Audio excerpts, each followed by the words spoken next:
So to give you an idea of the problem that I've got with Wi-Fi in my workshop and how I'm going to go about solving it, this is a shot from my back kitchen window, and my workshop is actually positioned off my property.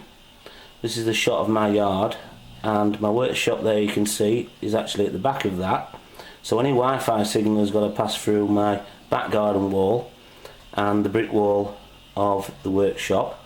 I've also got big double doors, metal double doors at the front of the workshop, which will also cause a problem.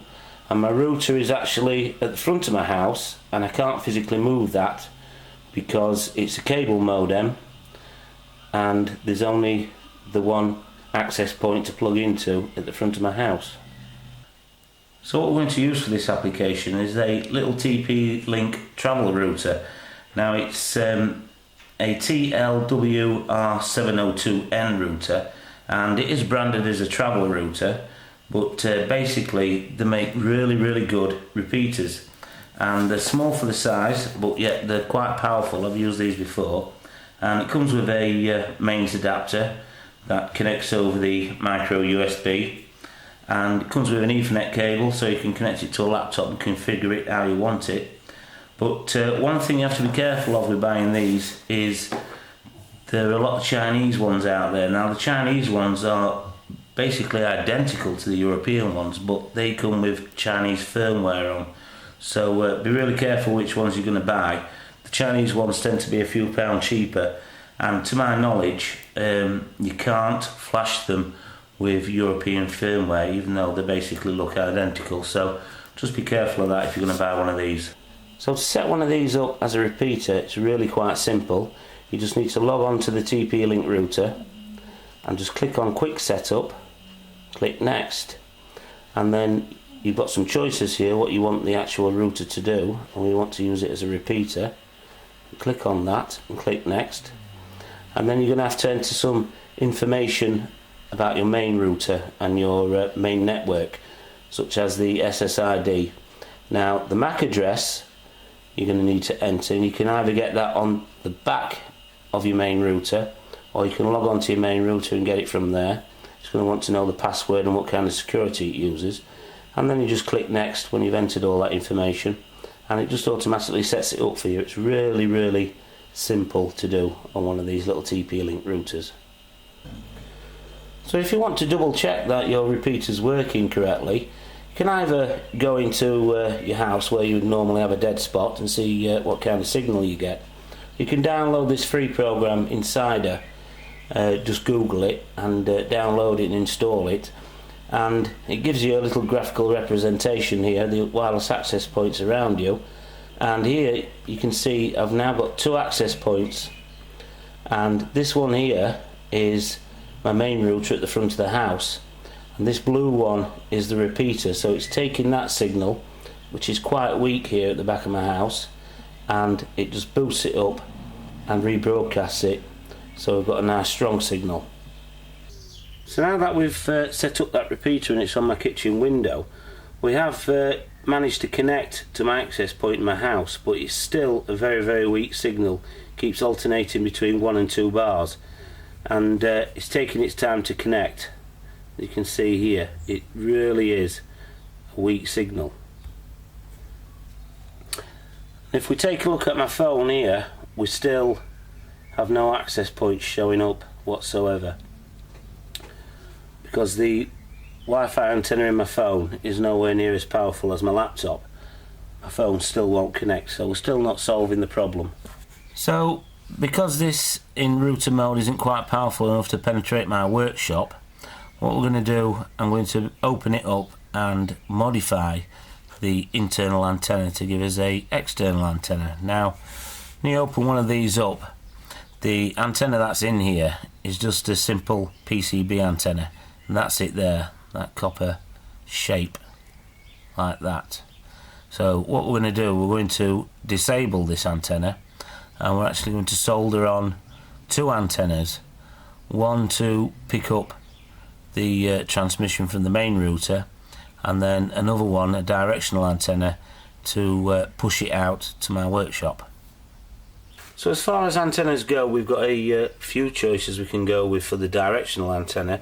Now, I could use the helical antenna or I could use the biquad, but I'm going to use a cantenna because it has such a narrow beam and I only actually want to get it into one particular spot, and the biquad and the helical actually fan out slightly the further away they are, but the cantenna kind of keeps that narrow beam over a greater distance. So I'm going to use a cantenna to upgrade to actually get the signal in to my workshop. I also have to add an antenna, an omnidirectional one, that will pick up the signal from the original router at the front of the house, and that'll take that into the router and it'll amplify it up and then spit it back out of the cantenna, and hopefully we'll get a much better signal inside the workshop.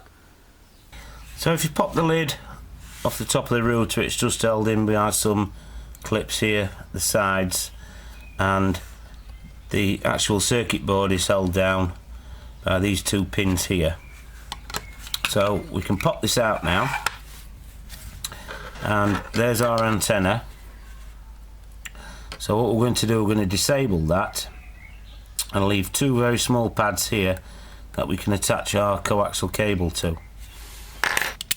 So what I've done, I've took a sharp knife and I scraped away all of that copper that made up that PCB antenna, and I've just left myself a little bit here which I'm going to use to solder on the new antenna to. So I'm going to turn this into a little solder pad. So what I'm doing now, I'm just scraping off any residual lacquer that might still be on there.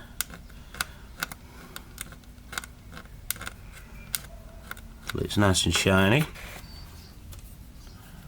and then we'll just tin this up like so.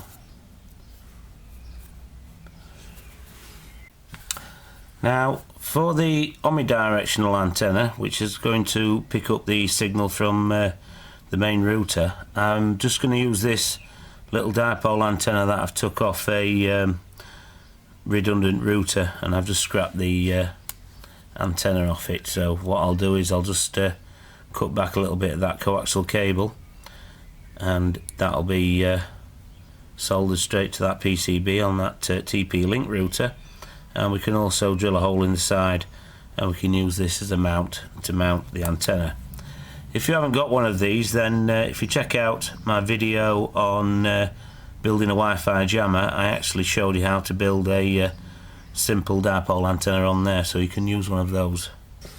So to make the body of the cantenna, I'm going to be using one of these, which is an actual stainless steel toilet brush holder. Now if you check out one of my very first videos, I show you how to make a cantenna out of one of these, because it's actually smooth, so it guides the waveform in to the driven element a lot better than the rigid cans that you get by recycling baked bean cans, etc. And also the length of this and the diameter is virtually perfect for making a cantenna when you pop it into one of the online cantenna calculators that give you the measurements. I will be putting a link to one of the calculators that I use online in the description box below, but you put your dimensions of your can into one of those and it gives you the measurements of how far to measure to drill your hole for your driven element from the back reflector of the can. Ignore those two holes there, it's because I'm recycling this from another application. Now I'm not going to be using a connector into this, I'm going to directly solder the coaxial cable into here because we'll be connecting our router to it permanently. And what I've got here is a little metal shim that I've sourced from an old piece of one of those telescopic antennas. I've talked about those before, and I've gone round and I've sanded, got rid of all that chrome and got it ready to take some solder. I've also removed some of the paint here from around here so we can solder up, and this is going to be soldered on to the can like so.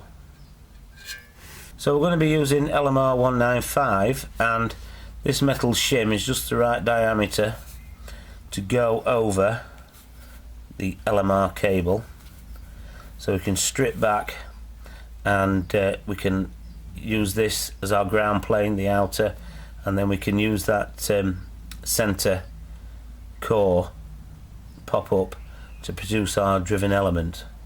So all that will be soldered directly onto the cantenna and then connected into the back of the router. So what I've done, I've stripped back this cable and I've left myself a nice long piece here that I can use for my driven element later, and I can cut it back down to size.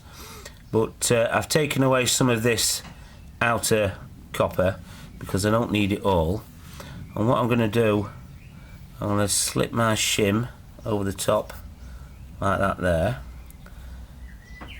and put it about halfway onto the coaxial cable, and then I'm going to like twist and I'm going to push all that copper down inside the shim. So I've pushed all that copper down into there, just used a screwdriver to help me, and what I'm going to do, I'm going to flood that with solder, being really careful not to melt this inner sleeve here. Also, the length of this shim doesn't really matter. This is 20mm, and I chose 20mm just so I could have a nice bend going back on itself to connect to the router. It has no bearing on the antenna whatsoever, the length of this shim at all. It's the length of this which is going to be our driven element that is most crucial in this antenna. So I'm just going to flood a little bit of solder on the inside of this.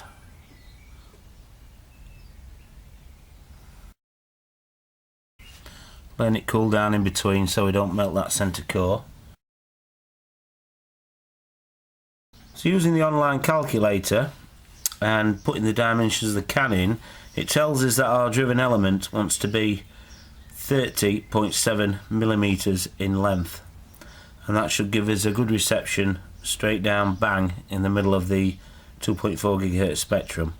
So now I'm going to have to be really careful and measure that measurement off, and I want it exactly at the base here, because anything beyond that base will be our driven element. So that's our driven element. It's measured off, and we've measured it off as close as we can get it to 30.7mm. If you get it at 31mm, you won't be too far off at that. And what I'm going to do, I'm going to leave this plastic sleeve on to protect the driven element, because that plastic makes no difference whatsoever to Wi-Fi signals penetrating.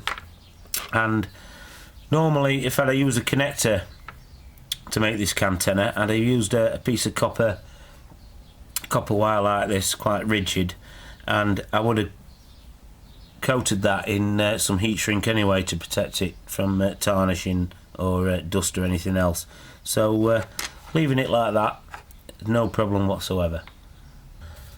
So what I've done, I've put a ring of solder all the way around there so we can solder our shim to it, and I've just, to smooth it off, I've just used the side of the soldering iron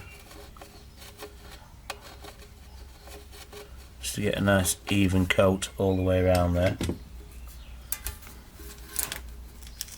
So now what I want to do, I want to solder on this metal shim to the actual cantenna, and I want to get it as flush as I can with the surface, so we've just got that driven element protruding out at just under 31mm, because if we go too far in like that, it's going to affect the wavelength. We don't want that, so we want to keep it as flat and as close to the surface as we possibly can. Now I've already pre-tinned all this, and I've used a slightly more powerful soldering iron. I normally use a 30-watt soldering iron, but I'm using a 60-watt on this because there's actually a lot of metal for us to be soldering onto and a lot of heat soak. So that's what I'm going to be doing now, soldering this on to the side of the cantenna. So once you get it in place, you can go around with the side of your soldering iron again and tidy all this up, make it as smooth as you can, and it's in there nice and solid, and also it's nice and flush with the interior side of the can. So we've just got that driven element sticking up there. So what I intend to do, I intend to put this cantenna on a tripod and stick the router to the end of the cantenna there, and I'm just going to have it off centre a little bit so I can get in with the power cable, etc. So because this is a little bit recessed in there, it's got a lip on it, so I want to be able to get my cables in there, and I'm going to bring this cable up and feed it in through the side, and then have the omnidirectional antenna, the little rubber ducky dipole antenna, sticking out the top there. Drilled a hole inside of the case ready to attach the two antennas that we're going to have coming into this router now, and the LMR cable that we've got coming out of the cantenna, it's extremely thick, it's really rigid stuff, and it'll be near enough impossible to solder onto that little solder pad there. And even if we did, it's that rigid, we've got the potential of ripping it off that solder pad. So what I'm going to do, I've got some laptop Wi-Fi cable here that I've salvaged, and we're going to make a little pigtail coming out of that LMR cable, and this will then go in through this little hole here, and it'll fit in that recess between the router motherboard and the case. Also, this little rubber duck antenna that's going to go on the top, I'm going to have to extend that cable a little bit as well, so it can come over here and solder onto that solder pad along with this. Now, another modification we've got to do to this router in order to install our new wireless antennas, we've got to create ourselves a ground plane. Now here we've got the solder pad for the driven element part of our antenna, but if you've seen any of the antennas that I've built in the past and I've explained how they work, etc., a good antenna needs a ground plane. Now, a ground plane can be anything that goes to ground, like the shielding on here and shielding here, they're all good ground planes. And here on the next model up would have a USB connector in there, and this one hasn't got it, but these two big rings here are actually connected to ground, so we can use one of these, have a wire coming off, and use one of these as our ground plane for our antenna. So I'm going to be connecting a wire, soldering a wire onto that pad there. I'm going to bring it down here in order so we can solder our ground planes on from our antennas. I'll just stick it down with a little bit of hot glue, but that's the modification we have to do. That's one of the reasons why upgrading Wi-Fi antennas on a lot of products like this is so successful, because they're just unbalanced basic dipole antennas, especially the PCB ones, and they have no ground plane whatsoever. And just by adding a ground plane, you can increase the performance by around 50%. So that's a little modification we're going to have to do. So here it is, we've got the motherboard back in place now, and everything's fitted in quite nicely. It was a tight fit and I had to be careful, but once it's slotted in place, it's worked out rather well. The driven element wires, which is our centre core on the coax cable, they've fitted in quite nicely underneath, and they're soldered up to the little solder point that we made by taking away most of the antenna.